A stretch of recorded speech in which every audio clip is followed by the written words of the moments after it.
إنا خلقنا الإنسان من نطفة أمشاج نبتليه فجعلناه سميعا بصيرا إنا هديناه السبيل إما شاكرا وإما كفورا إنا أعتدنا للكافرين سلاسل وأغلالا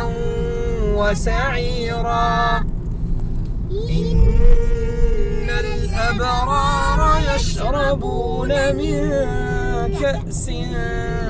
كان مزاجها كافورا عينا